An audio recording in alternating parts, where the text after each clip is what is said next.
I will never forget the sound of that crying, because it was not a normal cry.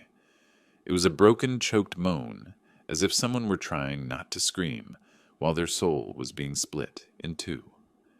I had just arrived from work when I opened the door to my house and heard it. My wife Emily was sitting on the edge of the sofa, hugging herself with her face pale as a sheet and her eyes completely lost. When she saw me, she tried to get up, but her legs did not respond. She only managed to look at me and move her lips without any sound coming out. In that instant, I knew something terrible had happened. I ran to her, dropped my briefcase, and knelt in front of her trembling body. We had shared 38 years of marriage illnesses, debts, children, funerals, laughter, and losses, but I had never seen her like this. Her hands were cold and rigid, and every time she tried to speak, her throat only produced a weak sound like a broken sigh. I asked her once, twice, 3 times what had happened, but she could not answer me. She just cried without tears at first, as if the pain were too great even to come out through her eyes. Then my daughter Sarah appeared from the hallway. She was walking fast, nervous with her cell phone in her hand. Her breathing was agitated and her hair was messy. She looked at me and said hurriedly, "Dad, when I arrived, she was already like this. I do not know what happened." Something in her voice sounded learned, rehearsed, almost mechanical. She explained that she had come to visit her mother, that she found her crying in the kitchen, that she did not understand anything. But while she spoke, she avoided looking me in the eyes. That detail, so small, was the first one that made me feel that something did not fit.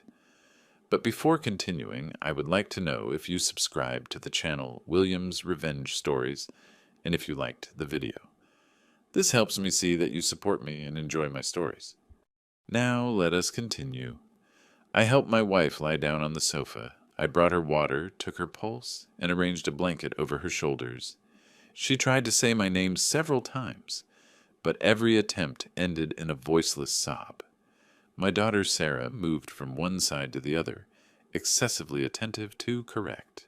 She prepared tea, picked up things that no one asked her to, and spoke non-stop about unimportant matters. I watched her in silence. Something inside me, an old intuition that I thought I had lost over the years, began to wake up slowly. Several minutes passed until my wife managed to utter a few words. Her voice was barely a thread, but enough to break my heart when I heard her whisper, "I am afraid."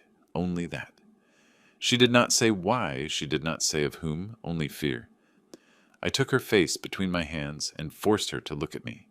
She had a barely visible bruise on her left wrist, clumsily hidden under the sleeve of her sweater.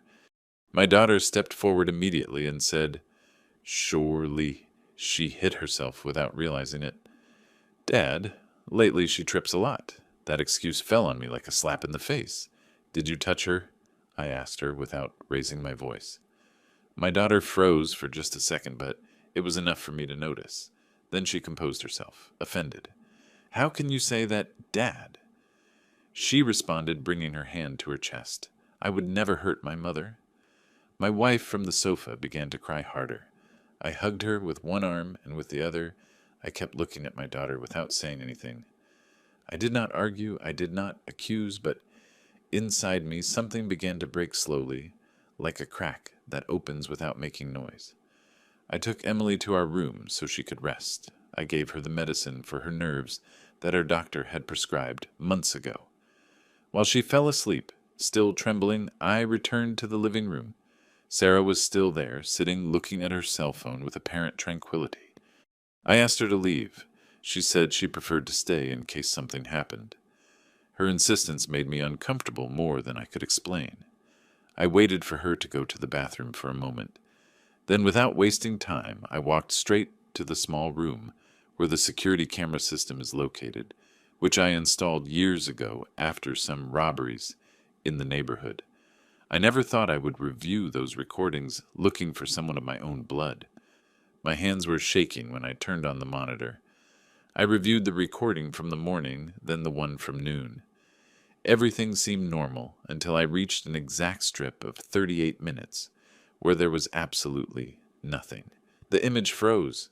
The clock kept moving forward, but there was no movement. There were no records. Nothing. That had never happened before. I advanced a few more minutes, and the image came back suddenly. The first thing I saw was my wife on the kitchen floor, curled up, holding her arm. Then I saw my daughter walking fast toward the door, fixing her hair, breathing heavily. The scene lasted only seconds. I felt my blood turn into ice. I rewound the video several times, but the missing section did not appear. It had been deleted with full intention. I did not doubt it. I turned off the monitor and leaned against the wall. My chest hurt, not from a heart attack, but from something worse, betrayal. I went back slowly to the living room.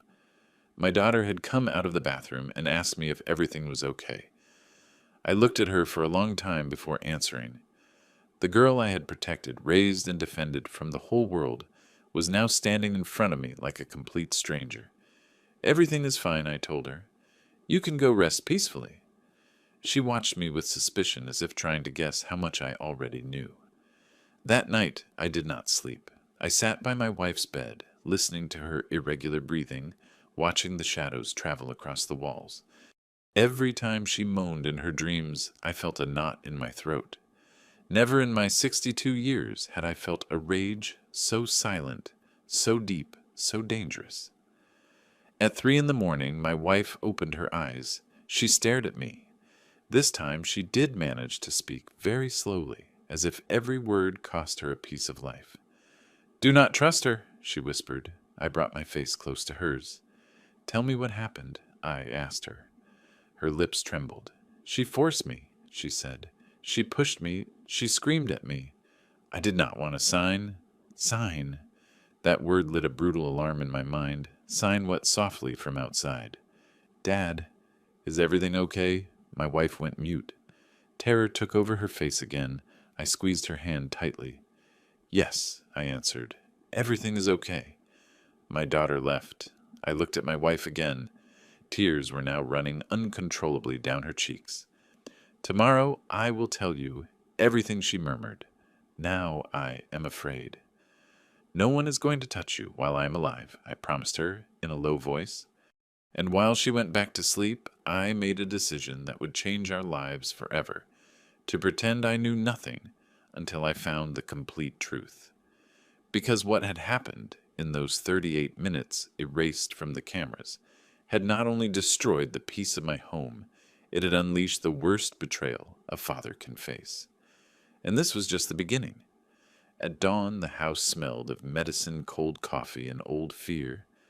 My wife was still asleep, with a frown even in her sleep, as if her body did not dare to rest completely. I remained seated by her side until she opened her eyes. When she did, she looked at me with that tired tenderness that only shared years give, and for a moment I thought everything had been a nightmare.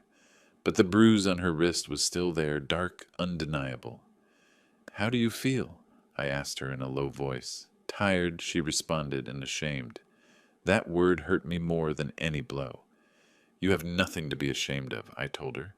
"The one who should feel shame was not you." She did not want to keep talking. Her silence was a wall built by terror. I decided not to pressure her. I prepared breakfast, taking care not to make noise. While the bread was toasting, my mind inevitably traveled to the past, to the girl who once was our daughter, to the young woman who promised to take care of us when life got uphill, to the woman who was now sleeping in the guest room of our house with a secret that smelled of betrayal. Our daughter was always strong. Since she was little, she had character, a firm way of walking through the world, as if nothing could knock her down. When she was born, I held her for the first time under a yellow hospital light and swore that no one would ever hurt her. Her mother raised her with sweetness. I formed her with discipline, and together we thought we had done a good job. She grew up, studied, made mistakes, got up again, married poorly, twice returned home crying, more than once. We were always there. That is why when years ago she asked us to stay and live with us for a while until she got settled, we did not hesitate. Her mother welcomed her with open arms. I nodded without asking too much. I thought she was a daughter looking for shelter. I never thought she would be a daughter looking for control. The first months were quiet. She cooked with her mother, accompanied her to the doctor, tidied the house. Little by little, she began to make decisions that no one asked her to. She changed schedules, rearranged furniture, controlled visits. "It is for your own good," she said. "You two are already old. I attributed it to excessive care.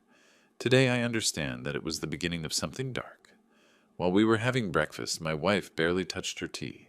Her hands shook, holding the cup. "She will arrive in an hour," she murmured suddenly. "Who's Sarah?" I felt a chill run down my back. "How do you know she left last night, upset?" Emily said. "She always comes back when she's upset." The phrase froze me. There was fear in her voice, a learned fear.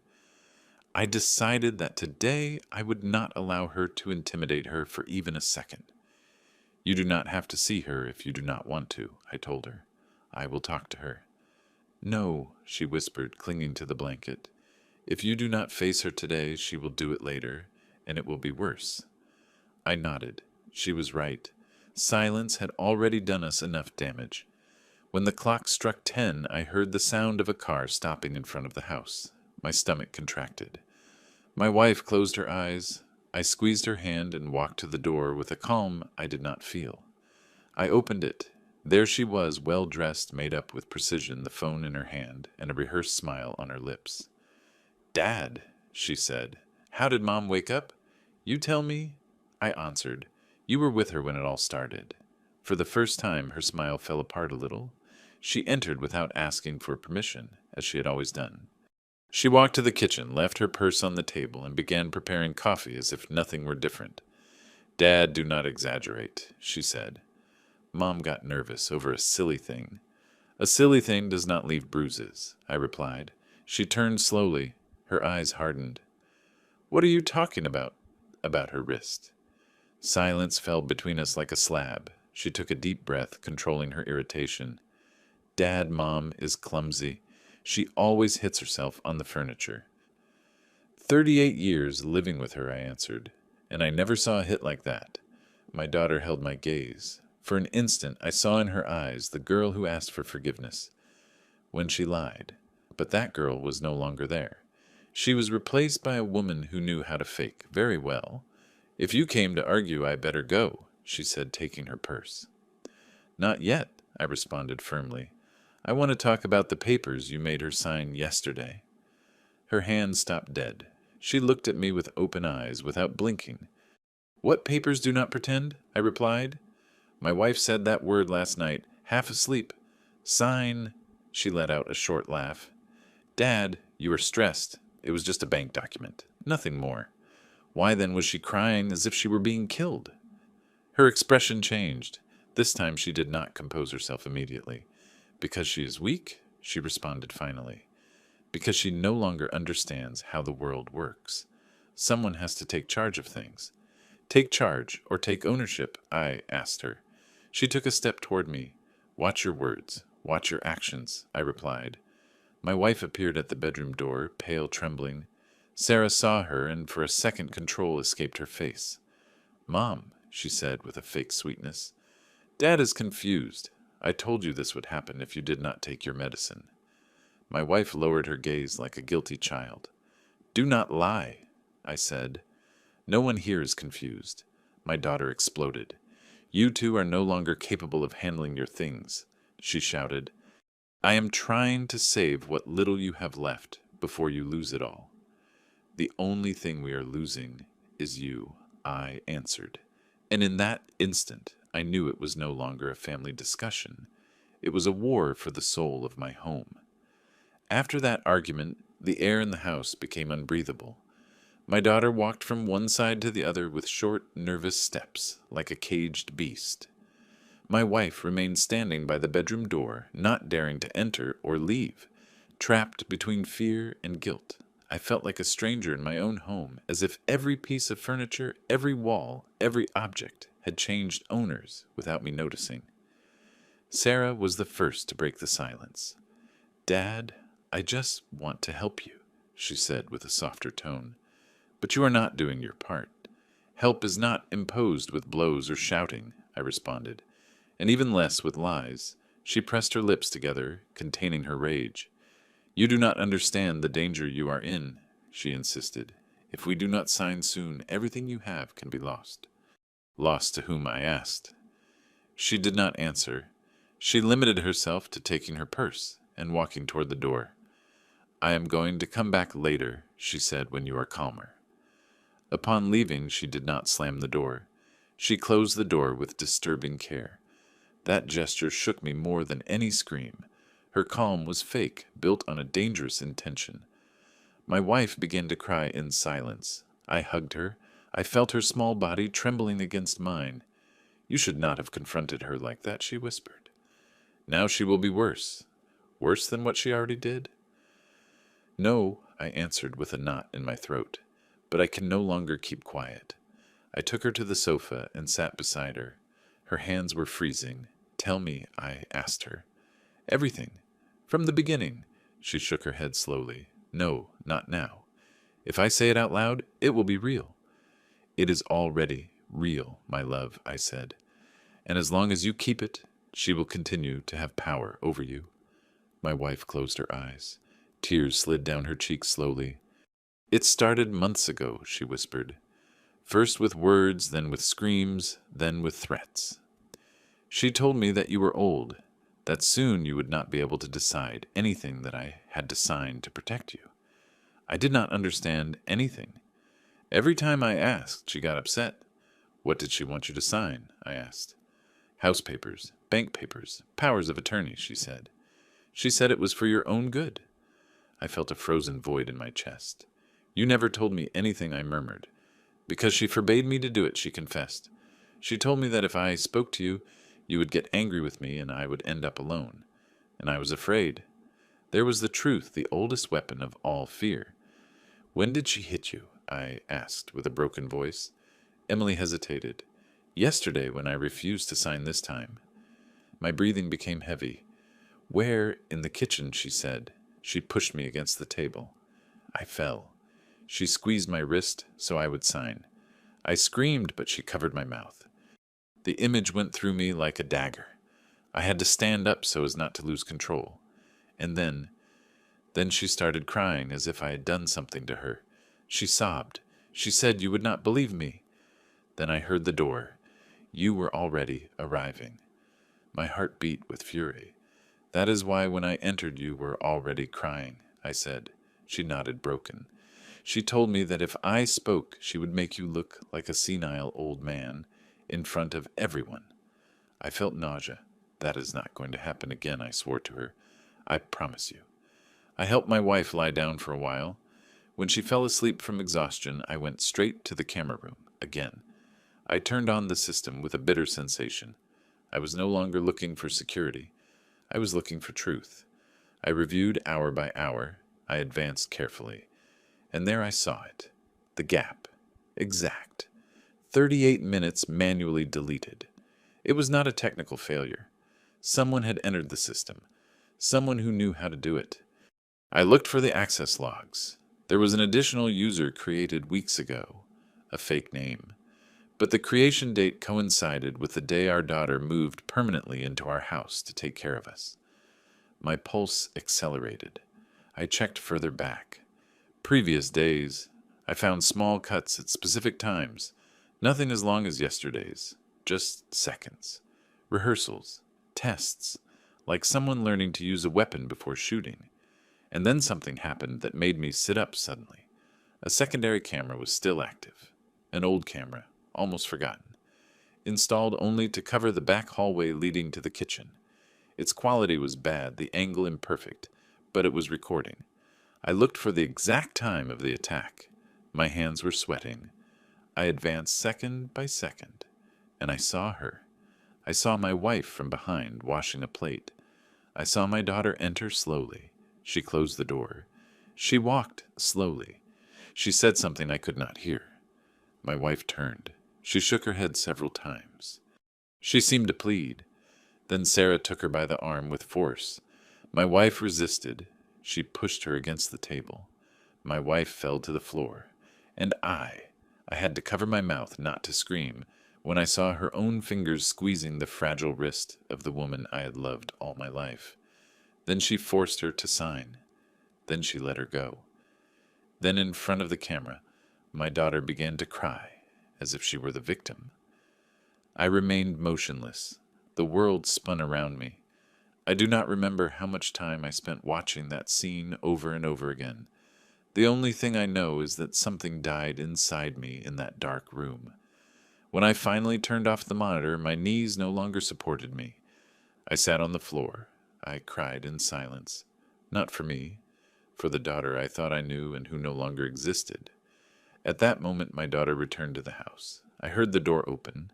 I dried my tears. I put everything away. I went out as if I knew nothing. She looked at me with superiority. "Did you talk?" she asked. "Yes," I answered. "And did you sign?" I looked at her steadily. "Not yet." She blinked, irritated. "Dad, do not play with me." "I am not doing it," I replied. "But I warn you something. This house is still mine, and as long as I breathe, no one is going to tear anything away from us." Our eyes met like knives, and I knew that from that instant there was no turning back.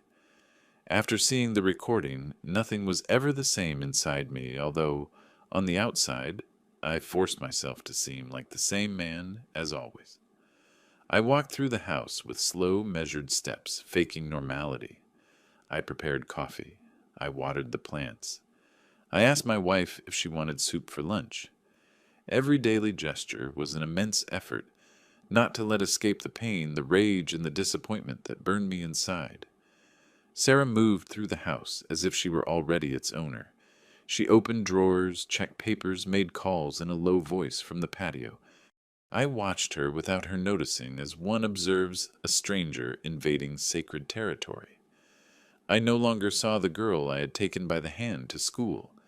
I saw a woman capable of hitting her own mother, without her pulse trembling. And my wife, on the other hand, was different. She walked with her gaze down her shoulders, shrugged as if every step were a weight. She only dared to look at me when my daughter was not around. And in those brief moments in the shared silence, we spoke with our eyes. By mid-afternoon, I finally managed to be alone with her. Sarah went out to run an errand. As soon as I heard the door slam, I approached my wife. She was sitting by the window, looking toward the street, like someone waiting for something she does not want to arrive. "Now, yes," I told her in a very low voice. "Now you can tell me everything." She took a deep breath, like someone diving underwater before an abyss. "I saw it in your eyes this morning," she whispered. "You already know." I did not answer. "It was not necessary. I did not want you to see it like that," she continued. "She is your daughter, and that hurts more than the blows." I felt a knot in my throat. "It hurts more to hide it," I replied, "because silence protects her, not us." My wife squeezed her hands on her lap. She told me that if I spoke, you would die of shame, that no one would believe that her own daughter was capable of something like that. She said I looked like a crazy old woman, that I would end up in an asylum. My heart broke into 1,000 pieces hearing those words. "She manipulated you with fear," I said, "and that is also violence." She nodded slowly. "She made me sign several times," she confessed. "First, small documents, authorizations, then bank papers. Yesterday was different. Yesterday was a power of attorney. Everything. I felt I was handing over my life, and also yours."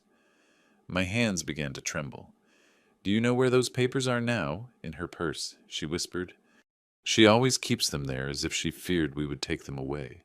The purse.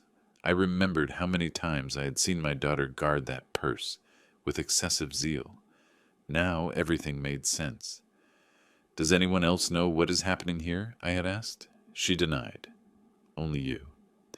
"Then you are going to trust me without hesitation?" I asked her. "Whatever happens, do not face her alone. Do not answer her. Do not sign anything. I will take care of everything."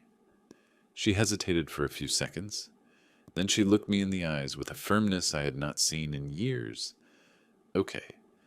That simple okay was the first act of bravery I saw in her after a long time. When my daughter returned, she brought a box of fast food as if nothing had happened. She smiled. She talked about trivialities. She sat down to eat in front of us without asking if we were hungry. I watched her without missing a detail. Every movement, every gesture, every word. She was sure of herself.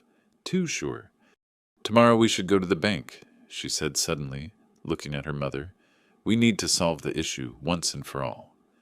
My wife lowered her gaze. "I do not feel well," she responded in a low voice. "Not today." Sarah rested the silverware with force. "This cannot wait," she replied. "Dad is not up to dealing with these things either." "I can decide for myself," I said calmly. She looked at me with barely disguised contempt. "It is not about you, Dad. It is about avoiding problems." The problem was already created by you, I thought, but I did not say it. After eating, she locked herself in the room she used as her own. I took the opportunity to sit next to my wife. I took her hand. "Tonight, I'm going to prepare something," I whispered to her. "You trust me?" She nodded, trembling a little. That night, when everyone was sleeping, I went back to the camera room. I copied the recording onto an external memory drive. 3 times. I stored it in different places. One in my jacket, another under the mattress, another inside an empty jar in the garden. If something happened to me, that proof had to survive. Then I went to my desk. I looked for the house deeds, my bank documents, everything that had legal value. I checked them one by one. Some were missing exactly the ones that appeared in the recording, forcing my wife to sign. Everything fits, I thought. That early morning, I almost did not sleep. Every creak of the house made me open my eyes. Every shadow seemed like a threat. But I also felt something new grow inside me, a determination that gave me strength again. At dawn, my daughter appeared early dressed to go out. "Today we are going to the bank," she assured. "I already asked for the appointment." My wife looked at me scared. I squeezed her hand under the table. "Today we will all go," I said. My daughter was surprised. "You do not need to go, Dad." "I am the owner of the house and the money," I responded firmly. "I believe I have the right to be present." She smiled coldly. "As you wish." In the car, the silence was thick. My wife was in the back seat. I was in the front next to her. Our clash of glances was a silent duel. I knew the truth. She did not know I knew, and that was my advantage. Arriving at the bank, Sarah went ahead, as if she knew every corner. She greeted the employee who attended her by name. That detail confirmed something else for me. She had been preparing everything for a long time. They made us pass into an office. They closed the door. The employee took out a thick folder. She placed it on the table. "Here we have the documents for the signature," she said.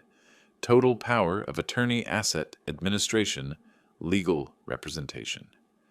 My wife trembled. I rested my hand on hers. "Before signing anything," I said with a firm voice, "I want to see every sheet calmly." My daughter frowned. "Dad, this is already discussed."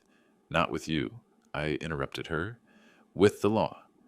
A tense silence fell. I reviewed every page slowly. My heart beat strongly, but my hands were steady. There was no doubt. Everything was designed to leave my wife and me without any control over our own lives. When I finished, I looked up. "We are not going to sign any of this," I announced. My daughter stood up suddenly. "You cannot do this," she shouted. "Everything depends on this signature." "No," I answered. "Everything depends on the truth." Her face paled for just a second, then it hardened again. "You do not know what you are talking about." I looked at her steadily. "I know everything." And that was the first time I saw fear cross fleetingly the eyes of my own daughter. The fear in my daughter's eyes lasted only a second, but it was enough to confirm to me that she already knew too much. She lowered her gaze, took a deep breath, and put back on the mask of security she also knew how to use. The bank employee looked at us without understanding the tension that was breathed in that closed office where not only papers were disputed, but entire destinies. "Dad, you are exaggerating," she said with a forced calm. "Mom accepted all this months ago. I do not understand. Why now she acts surprised." My wife shuddered beside me. I squeezed her hand tighter. She accepted under pressure, I responded, and that invalidates any signature. The bank employee frowned, uncomfortable. Sir, if there is any family conflict, perhaps you should resolve it outside the institution. No, I interrupted her. This is going to be resolved right here. I looked directly at my daughter. Tell her the truth, I ordered her. Tell her now. She let out a nervous laugh. Brief, almost hysterical. The truth about what, Dad? About the blows. The silence was so heavy it seemed it could be cut with a knife. My wife let out a choked moan. The bank employee opened her eyes with horror. My daughter took a step back. Are you crazy? She whispered. What kind of lie is that? Then happened what I will never forget. My wife slowly let go of my hand and stood up trembling from head to toe. For the first time, she did not lower her gaze. For the first time in months, she raised her head with dignity. Do not lie any more, she said with a broken voice.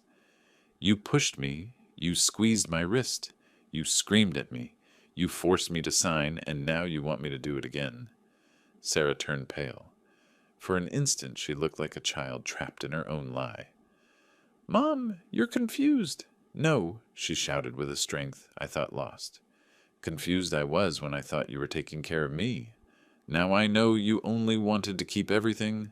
The bank employee got up from her seat. Sir and madam, this is very serious. If there was violence, we must report it immediately. My daughter reacted suddenly desperate. No, she exclaimed. This is a misunderstanding. My father is influencing my mother. He was always like that. I took a step forward. Enough. I slowly took the external memory drive out of my jacket pocket and placed it on the table. Here is what happened in the kitchen, I said with a firm voice. Everything was recorded. My daughter recoiled as if she had been hit. Her eyes opened disproportionately. That does not exist. It exists, I responded, and we will see it when I decide. For now, it is enough for you to know that the truth is no longer only in your power. The bank employee looked from one to the other, not knowing who to turn to. Finally, she picked up the phone. I'm going to call security, she announced. My daughter closed her eyes for a few seconds. Then she opened them and looked at me with pure hate. If you do this, you destroy me, she whispered. You destroyed yourself, I answered her. I am only saving your mother. Security arrived in a few minutes. They asked us to leave the office. While we walked down the hallway, Sarah took my arm with force. Dad, please. No, she said in a low voice. All this got out of hand. I looked at her with a pain I did not know I could still feel. It was not a mistake I told her. It was a choice.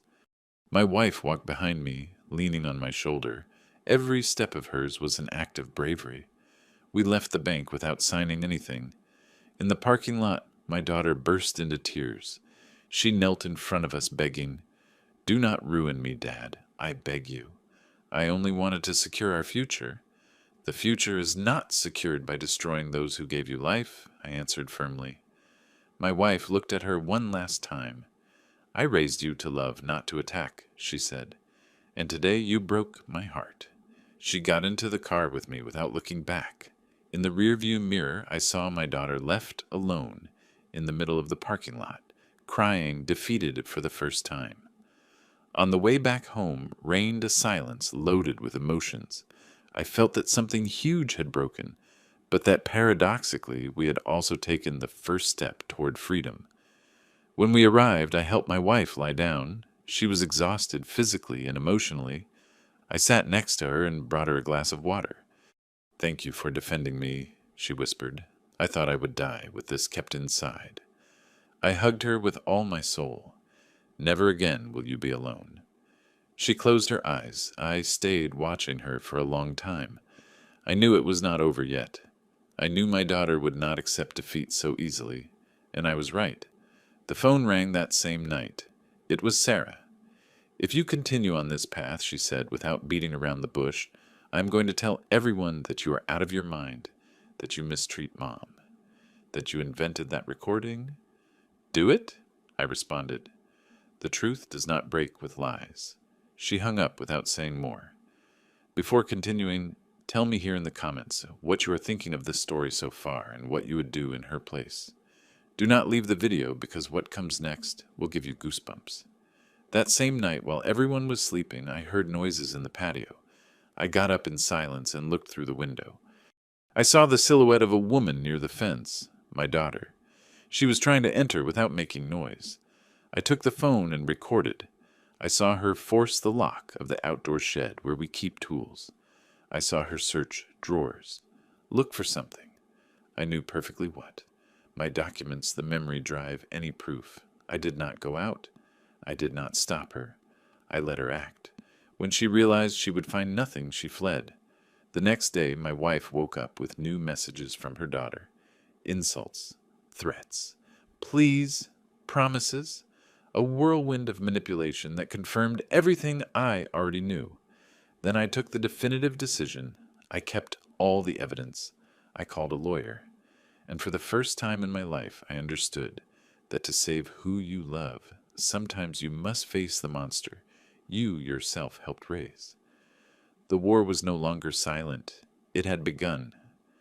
That day, after my daughter's attempt to enter the patio, the silence of the house was no longer a refuge but a territory of surveillance. Every noise, every shadow, every vibration of the cell phone made my heart race.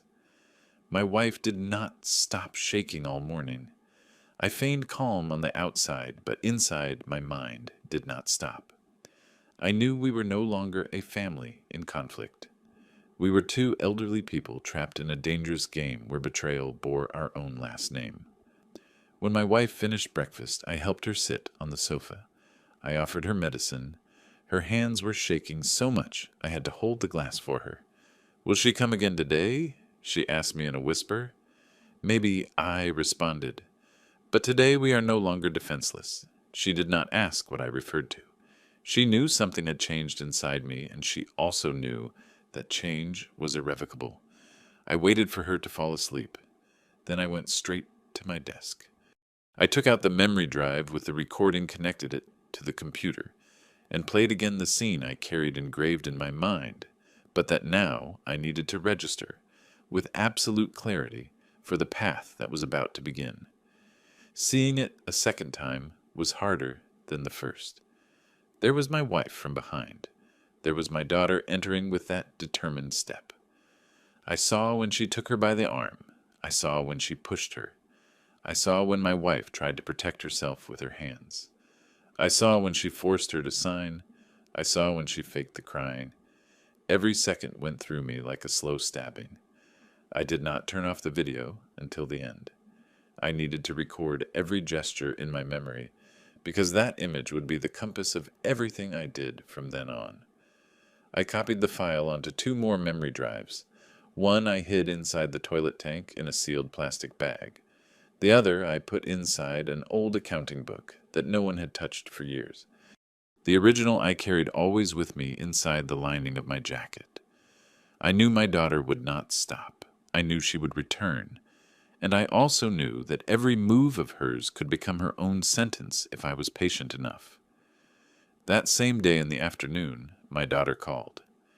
"Dad," she said with a voice more docile than normal, "I want to talk properly with you two, without shouting, without drama." "You can come," I responded.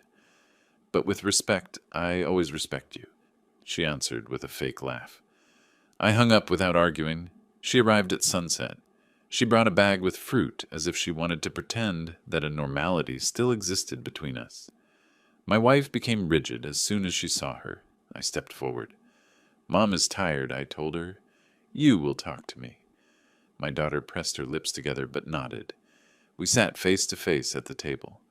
For the first time in many years, I looked at her without the filter of love. I looked at her as one looks at a stranger. "Dad," she began. "All this got out of control. Yes, but we can fix it. You keep the recording, I destroy those papers, and we pretend nothing happened. And who erases your mother's fear?" I asked. She lowered her gaze. It was a moment of anger, nothing more. "No," I responded. It was violence. And violence is not a mistake. It is a decision. My daughter got up from the chair. You do not understand anything she said, exalted. I was just protecting what is ours.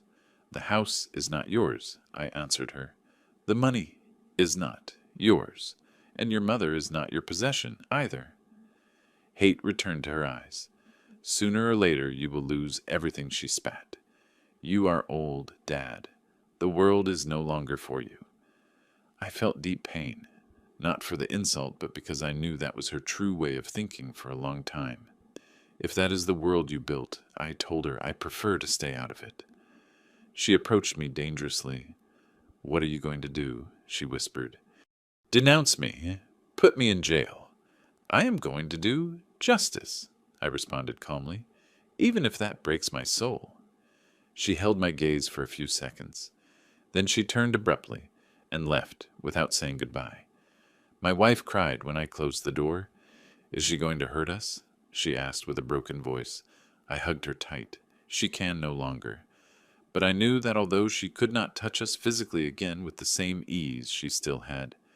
Resources, lies, contacts, and a dangerous rage. That night we slept with the living room light on. The next day I received a notification from the bank. Someone had tried again to schedule an appointment using my wife's data. That person was, of course, our daughter. She did not call her. She did not scream at me. She went to the next level. Then I understood that it was no longer enough to wait for her to make more mistakes. I had to bring her closer to the exact place where she herself would expose herself completely. And for that, I needed something more than evidence. I needed witnesses. I called my younger brother. We had not spoken of deep family matters for years. I need you to come home, I told him, and bring a trusted lawyer. What happened? He asked, alarmed. Our daughter crossed a line that has no return. He kept silent for a few seconds. I am coming immediately. I hung up, feeling a huge weight on my chest.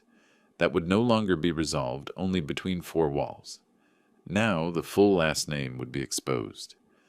That afternoon, while I waited for my brother, I went to the camera room for the last time in calm. I reviewed all the deleted files. I looked for traces. I found something else. Several recent external connections. Unknown addresses. Someone had accessed the system from outside the house. My daughter was not alone in this. That discovery froze my blood. She not only wanted our house, she had built something bigger, something dirty. Something that now began to come to light. My brother arrived at nightfall, accompanied by a young, serious lawyer with a firm gaze. I told him everything without omitting a single detail. I showed the recording. My brother brought his hands to his face, seeing his niece hitting his sister-in-law. This is extremely serious, said the lawyer. We have a clear criminal case. My wife listened from the sofa, crying in silence. What will happen to her? She asked with guilt. The lawyer was honest. It will depend on what happens from here on out. But this is no longer just a family conflict. This is a crime. My brother took me by the shoulder. You did well not to keep quiet this time. I nodded, although inside I felt devastated. That same night we made the first legal decision, and I knew that what would come next could no longer be stopped. Because when justice begins to walk, no one can push it to go back. The day after my brother and the lawyer's visit dawned with a gray sky that seemed to reflect exactly what I carried inside. My wife did not want to get out of bed. Her eyes were swollen from crying so much and her body exhausted from weeks of accumulated tension. I did not force her. I prepared a hot infusion and sat by her side. None of this is your fault, I told her. Nothing. She squeezed my fingers weakly. She is my daughter, she whispered. I brought her into the world. And I too, I responded. But bringing someone into the world does not mean allowing them to destroy others. She remained silent. Her crying was softer now, as if at least a part of the weight had started to release. At 10 in the morning, I met again with my brother and the lawyer in the downtown library. I carried with me the main memory drive hidden in the lining of my jacket. The lawyer arranged the documents carefully while I narrated every detail with precision. We have proof of aggression, coercion, document forgery, and attempted asset stripping, he said finally. But for the case to be solid and not turn into a simple conflict of word against word, We need her to act again to expose herself. You mean I have to provoke her? I asked. Not provoke, he responded. Let her believe she still has options. My brother frowned. That is dangerous. Yes, said the lawyer, but it is also the most effective way to bring down someone who believes they have control. I understood it immediately. My daughter would not give up easily. She was used to manipulating, to moving in the shadows, to always getting her way. If she felt she had lost everything, she would make mistakes, and those mistakes would be her own sentence. I will talk to her, I said. I will make her believe I am willing to negotiate. The lawyer nodded, but no direct confrontations, he warned. Everything must remain recorded. Clear words, explicit intentions. That same day in the afternoon I called her. Daughter, I told her with a tone that I myself forced to sound tired. We need to talk.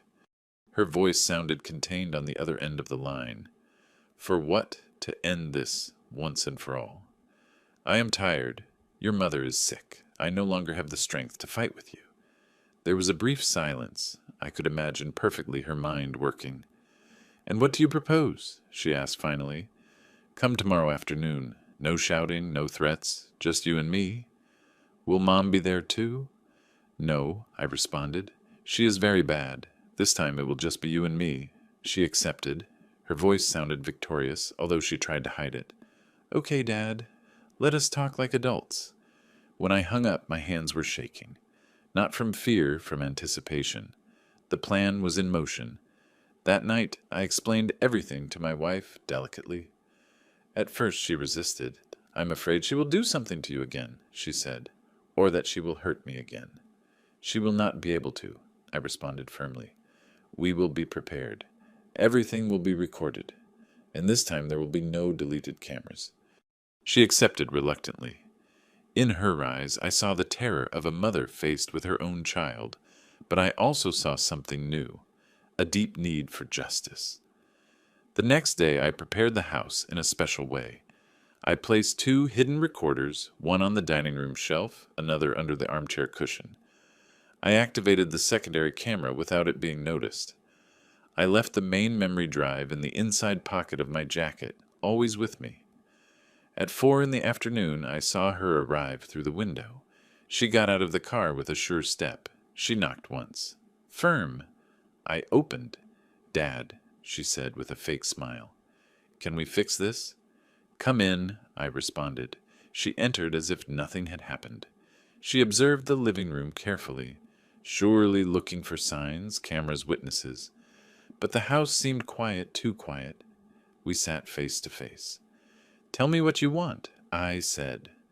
My daughter crossed her arms. I want you to destroy that recording, and for us to sign the papers without more scandals. And in exchange, I take care of you, she responded. Of the doctors, the bills. You will live peacefully without worries. Or without rights, I asked. She narrowed her eyes. Dad, you are an old man. Time does not favor you. I do not want you to end up in a bed forgotten without anyone attending to you. That sounds more like a threat than a promise, I responded. She rested her hands on the table and leaned toward me. Call it what you want, but you know I can make it reality. Ice ran down my back. I looked at her steadily. I also know I can take you to prison. Her smile tensed. You do not have the courage to do it. You are wrong, I said. I was just missing one more proof, she frowned. What proof that you yourself admitted what you did? She kept silent. Her fingers tapped the table impatiently. I admit nothing, she said finally, because I did nothing wrong. You pushed your mother? I responded. You forced her to sign. You threatened her. She leaned in more. I did what I had to do, too. You two could no longer handle everything. Someone had to take control. Control is not taken with violence, I responded. You do not understand how the real world works. Dad, she said coldly, the weak always lose. I was not willing to lose. Her frankness pierced my chest. Those words were her true confession, even if she did not know it. And I am the weak one, I asked. You and Mom, she responded without hesitating. Both of you. I took a deep breath. Then let me ask you one last question, I said. If I had not seen that recording, how far would you have gone? She hesitated just a second. That second was enough. As far as necessary, she responded. There I knew it, without doubts, without remorse. The conversation ended, I said, standing up. Are you going to report me? She asked with a twisted smile. You are going to report yourself alone. She looked at me, not understanding. I slowly took the memory drive out of my pocket. Everything was recorded. I told her every word you just said. Her face decomposed completely. She jumped up. That is illegal. More illegal is what you did, I responded. She ran toward the door. I was already prepared. Before she could leave, the police, notified previously by the lawyer, entered through the back patio. 2 officers crossed the threshold in seconds. My daughter screamed. She tried to escape. They held her. You are detained for domestic violence, coercion document forgery, and attempted asset stripping, announced one of them. My daughter looked at me with a mixture of hate, fury, and pleading. Dad, she shouted, you cannot do this to me. I looked at her one last time. You started this when you touched your mother. They took her away screaming. I let myself fall into the chair, and I knew the worst was yet to come. The sound of sirens moving away with my daughter inside the patrol car remained suspended in the air like an echo impossible to erase. My wife remained seated at the end of the sofa, motionless as if her body had not yet understood that it was all over. I was still standing, leaning on the back of a chair with my legs trembling. From a tiredness that was not physical but a deep exhaustion of the soul. The police finished taking the data. They asked me to hand over the original recording to attach it to the file, and assured me that my daughter would spend the night in custody. When they closed the door for the last time, the house was left in a silence so intense that my ears hurt. I approached my wife slowly. I crouched in front of her. She is gone, I told her softly. She can no longer touch you. She took several seconds to react. Then she blinked, as if waking from a long and dark dream. Really, she whispered. Really, I responded. Then something happened that I had never seen in all our years together. My wife broke down crying with a cry so deep, so liberating that it seemed to drag every fear, every guilt, every humiliation she had accumulated for months. I hugged her tightly. I felt her body vibrate against mine. It was not a cry of sadness, it was a cry of survival. I am afraid, she said between sobs. Even though she is no longer here, I am still afraid. It is normal, I answered her. Fear does not go away at once. But now we have something stronger than it, what she asked with a broken voice. The truth. That night, neither of us could sleep. I made coffee at 2 a.m. We sat face to face at the same table, where we ate as a family so many times, ignoring that on that wood a silent war had been waged. She looked at the cup as if it cost her to hold something so simple without feeling that everything could break again. I never thought a daughter could do that, she murmured. I carried her 9 months inside me, and even so, I said with a knot in my throat, she chose the darkest path. My wife took a deep breath. Maybe we failed in something, you and I. Maybe I responded.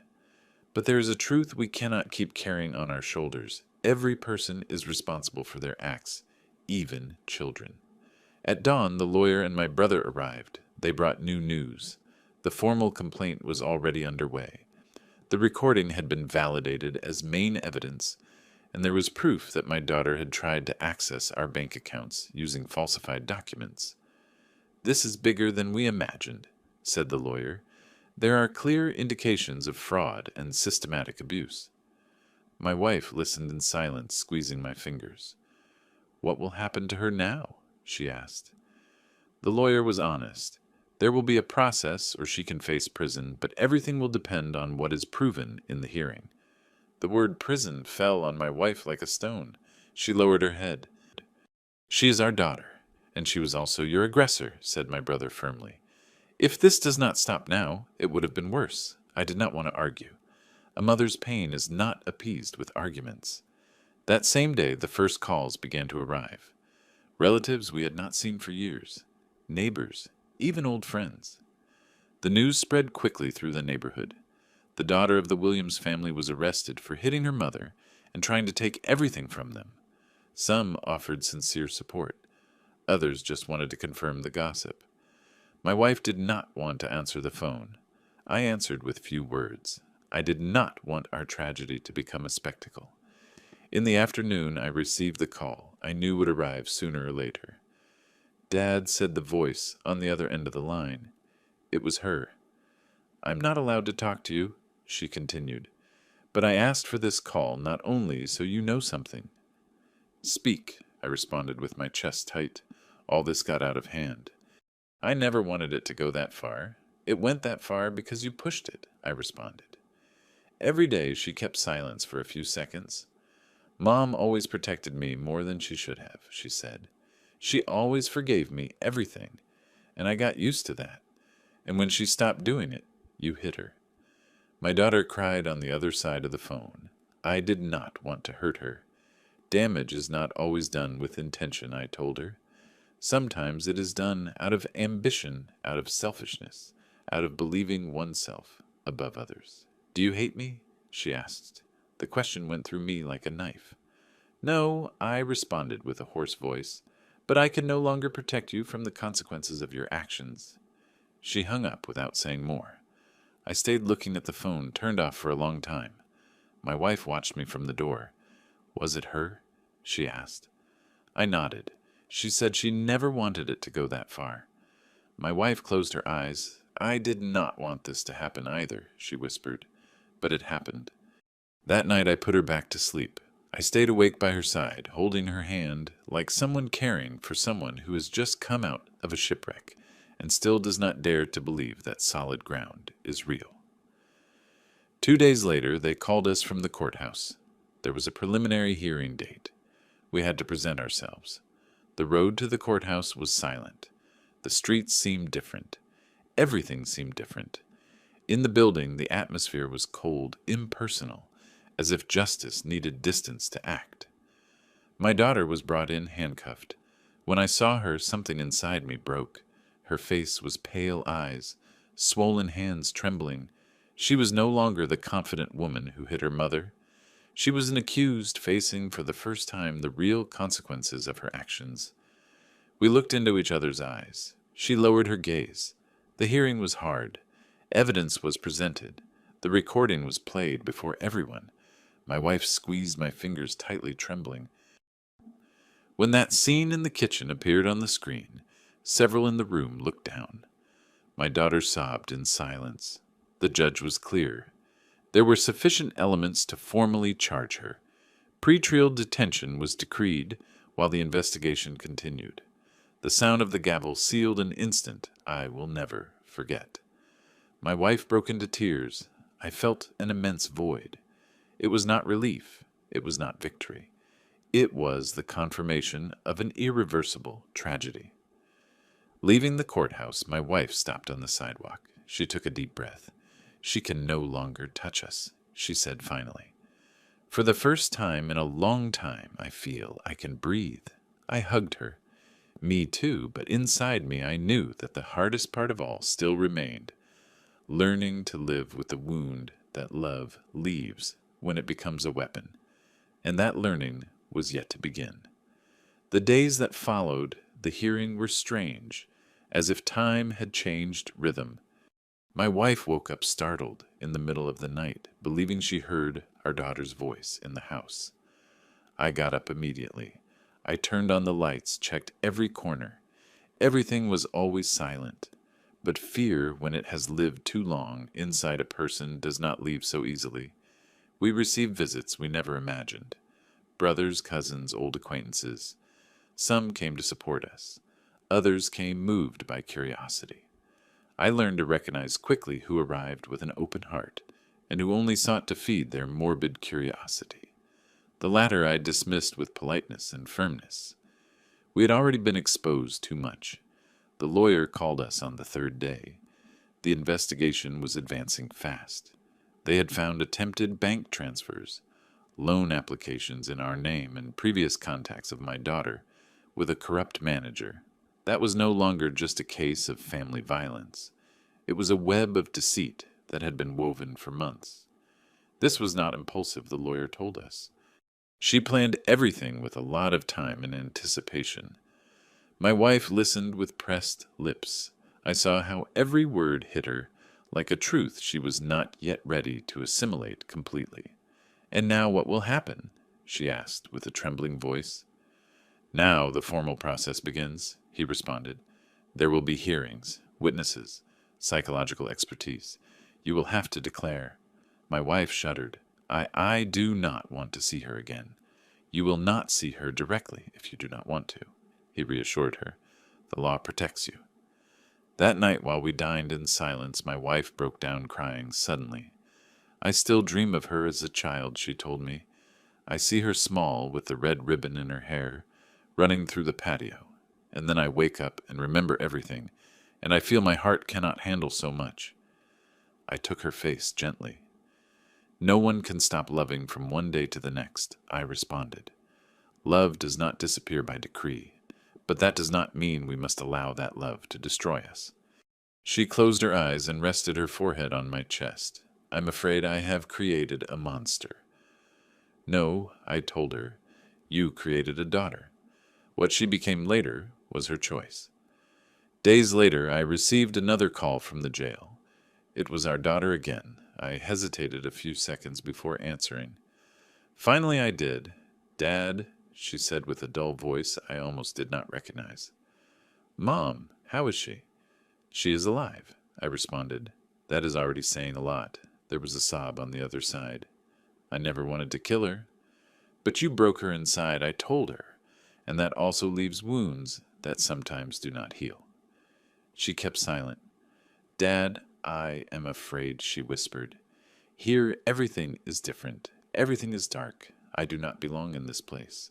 "You do not belong to the place where you were either," I responded with sadness. "You yourself walked away from it."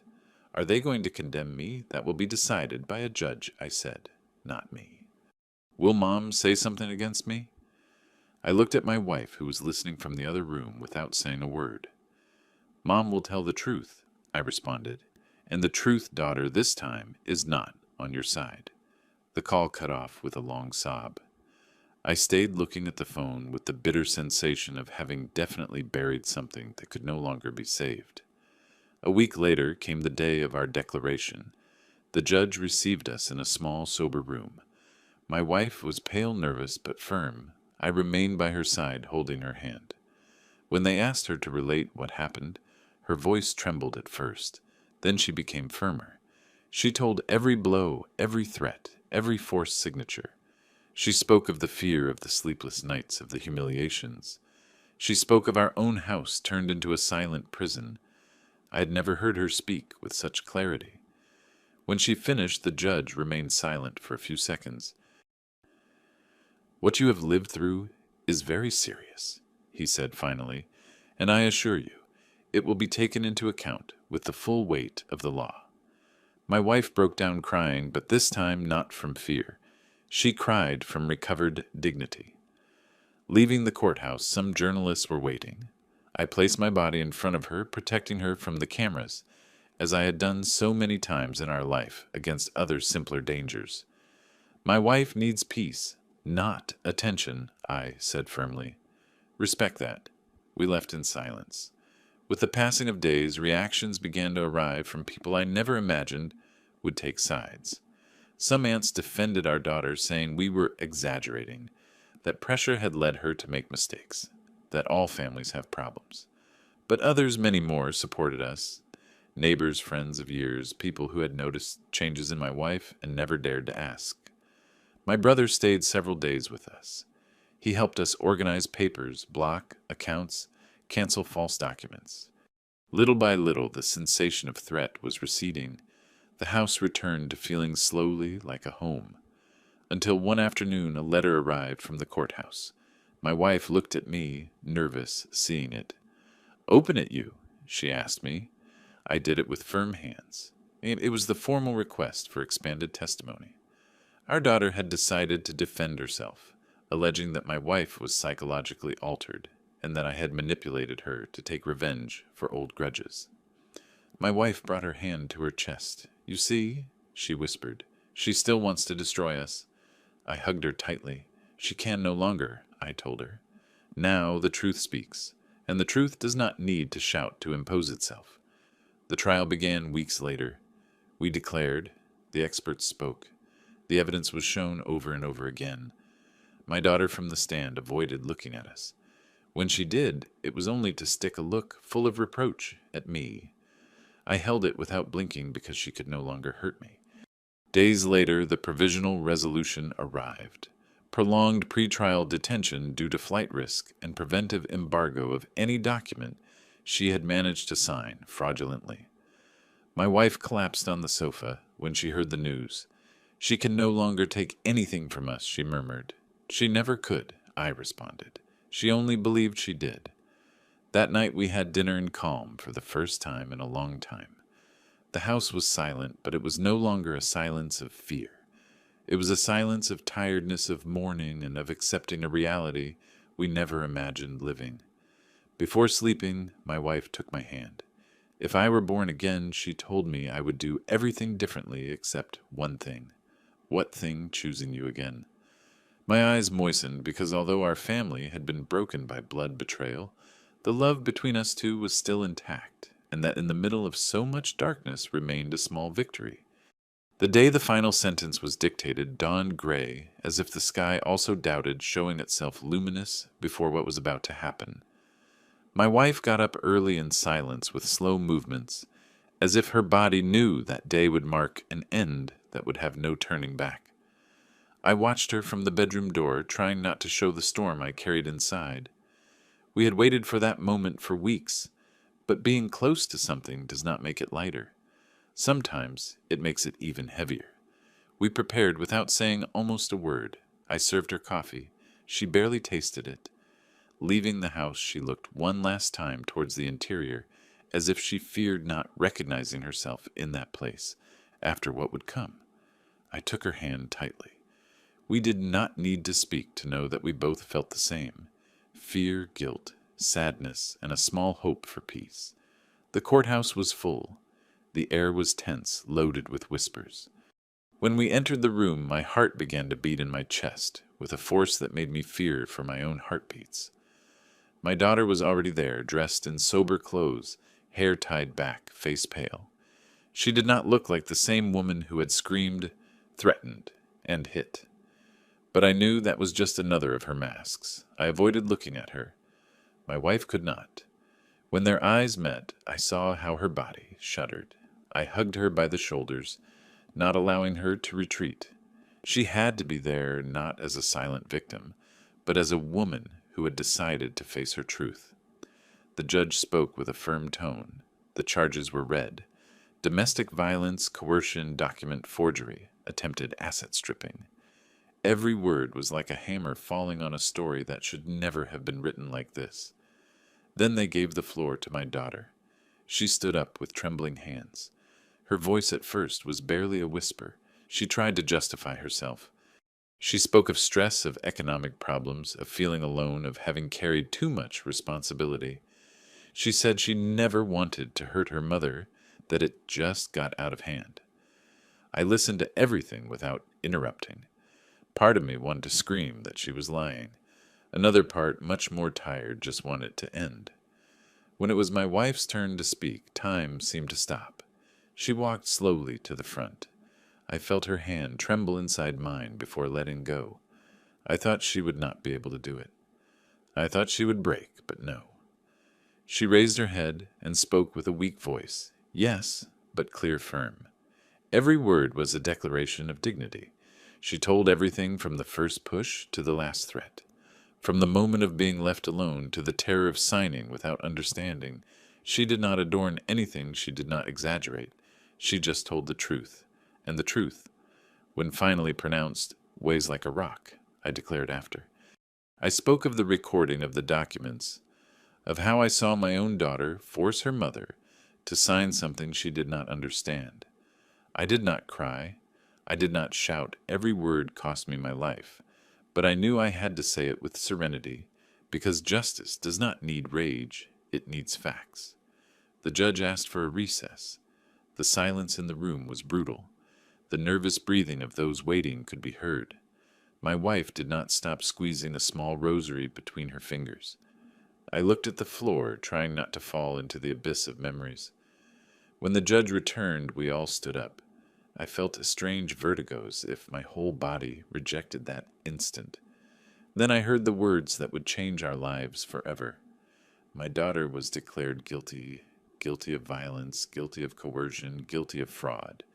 The sentence included effective prison time and the annulment of all documents signed under pressure. My wife let out a moan.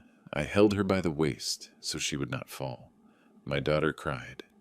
Not with rage, with desperation. For the first time, her crying was no longer a tool. It was defeat. When they took her away, she crossed her gaze with me one last time.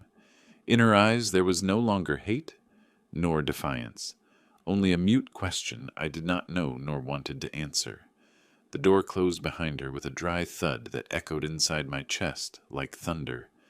Leaving the courthouse, my wife took a deep breath. The air seemed different, less heavy, more real. "Is it over?" she whispered. "Yes," I responded. "It is over." But it was not a happy ending. It was a necessary ending, and sometimes life only offers us that. The following days were strange. The house was calm, but a calm made of absences. Our daughter's bedroom remained closed. No one dared to enter. Finally, one afternoon, my wife asked me to do it together.